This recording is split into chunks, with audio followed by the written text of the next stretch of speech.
But breaking news tonight in England is suggesting that Mauricio Pochettinno is going to be the new coach of Chelsea.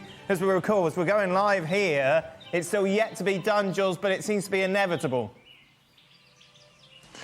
Yeah, that's right, Dan. We're in the final stages, really, of all the negotiations. I'm being told that it's only details to be sorting out between Mauricio Pochettinno, his camp, all his staff is going to come, his son, Jesus Perez, all the people pretty much that were with him in Paris are going to come to Chelsea, and it's just those kind of details to iron out. But that is already working on the squad for next season, on the preparation, on everything that he's going to do to have an idea of what kind of team he's going to have, who fits in, who doesn't fit in, what he wants to do as a Chelsea manager, who maybe could come in as well in the summer as new signings, who will be sold. All those kind of things are already in motion, really. So I expect just maybe a matter of days, not that many actually, before maybe Pochettino is announced for next season. So Lampard will still finish the season and Poch will take over in the summer.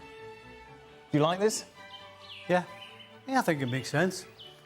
You know, when he came to Tottenham, Tottenham took him because he knew the Premier League. He'd done a great job with Southampton, so there was going to be nothing new hitting him. He took Tottenham to a Champions League final. You know, he brought on young players. He brought on Harry Kane. I mean, Dele Alli was absolutely incredible under him. People like Eric Dyer were young then as well. So he's got experience at PSG. Okay, it didn't go so well, but you know what? Sometimes a bad experience helps you take a step forward. So I think he ticks a lot of boxes, and there's no question. I think this is a good appointment. Okay. I'm with Stevie on this, and while yes, I think he had issues at PSG, I think PSG as a club have a number of issues that many a good manager has struggled to contend with. Saying that, you could probably see the exact same for Chelsea right now. That being said, I think Pochettino is a good fit for what's needed. New ownership who clearly have made some awful footballing decisions, that's putting it as nicely as I possibly can, and need somebody to sort that out. But need somebody to do that in a way that doesn't take away or detract any further from the ownership and the poor job that they've done. And the one thing about Pochettino, he's always sung from the team hymn sheet. He has towed the party line really well in terms of how he manages that relationship, in terms of how the club communicates with the public, and as he faces the football club, I think he's exactly what Chelsea needs right now. He just needs to say to Ted Boehly, leave me to handle the public-facing side of the game. All the stuff that happens behind the scenes has to stay behind the scenes. Trust me to turn this club around. Mario's suggestions, obviously, he wasn't first choice. Luis Enrique, Nagelsmann as well approached, however, didn't want the job. From a Chelsea perspective and as a former player, does Pochettino get you excited? Look, you also have to look what is available, I think. That's one of the key things. Of course, he was from the rival team, so that's obviously a sensitive part that comes in.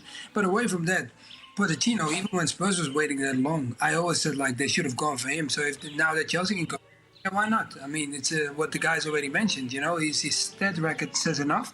And also his experience. I think the key thing here is Potter came from PSG as well and had an experience at it. It was really sensitive for him, and he got his job, and it gave him a certain feeling of he wanted to prove him. I hope Pochettino has the same feeling, because going to PSG is not an easy step, but then going to Chelsea is not going to be an easy one, because in the situation where they're in. Look, he knows how to work with young players. He knows how to work coming into a team and try to build his own momentum. So I think key things like that are really necessary at Chelsea, because they change really quickly. They brought in so many people. The owners want to get influence into what they're going to do with the players. Now they got a guy that literally wants to put his foot down and knows how to handle big situations. And now I just hope that he can build the team as quick as he can, because I went to see his team in the final when they played with Spurs against Liverpool, and Liverpool won it. And I saw a coach that played really well going up to the final. The only thing is in the final was a little bit less, but going up to the final, he played some interesting football, so I hope he can bring that to the bridge. Jules, how would he deal with Todd Boehly coming down into the dressing room?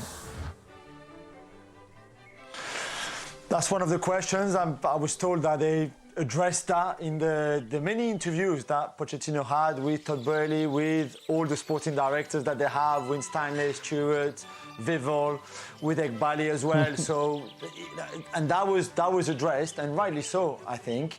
He knows that, I mean, Pochettino personality doesn't allow any kind of interference from the ownership or anything like that. This is not how it works. So I think he was very, very clear on that. Another question that was addressed was how will the Chelsea fan base react? Because, I mean, Mario can tell us, he might like Pochettino as a coach, as a manager, but this is still an ex-Spurs manager, and the relationship between Chelsea and Spurs, Chelsea fans and Spurs fans, they just hate each other. I'm sure there's a lot of Chelsea fans who are not going to be too happy that he's a former Spurs manager, and a lot of Spurs fans won't be happy that Pochettino, who's great there, is going to Chelsea, to the enemy, one of the enemies, certainly. So that's going to be interesting what kind of reception he's going to get. But he certainly believes that this is the right time to come at the club. They've got lots of young players, and that's the reason why also they're believing in Pochettino, is to develop those young players and do a bit of what he did at Spurs, like Stevie mentioned. And also, let's not forget, there will be no European competitions next season, which means that Poch will have a lot of time to work, because there will be a game on a Saturday and then nothing for a whole week. Compare it with Graham Potter when he arrived at Chelsea after Tuchel, when he clearly could not really train properly because every 3 days there was a game and there was travelling and there was this and there was that. Poch won't have any issues like that, so that would be much better for him in that sense. Jules, you mentioned Lampard. Why not bring in Pochettino now, and then you've got 5 or 6 games to assess what's going on, who's rubbish, what I need to do over the summer? It's a good point, I think, and I think they've discussed that as well, and it might change for all we know, but right now the plan is only in the summer. I mean, contractually wise, I don't know how it would work. I guess you can always sign a contract on May, whatever. But I think in terms of starting a new chapter fresh, I guess the end of the season, start of pre-season, and Poch is already working on pre-season, the tour in the US, the tournament that they will play in the US, all that kind of stuff already. Maybe it's easier to start there. I don't really know, because I asked the question. I thought, okay, bring him now. I mean, Lampard is dreadful. We know that. It's not good. Four defeats in a row for the first time in 30 years. Why not now? Maybe Poch doesn't want to rush anything, and maybe he thinks, you know what, it's better for me if I arrive in the summer and I've got a few friendlies to start before the competition starts, instead of going in now and have a game at Arsenal, for example, have those kind of tough games and maybe not starting on the right way.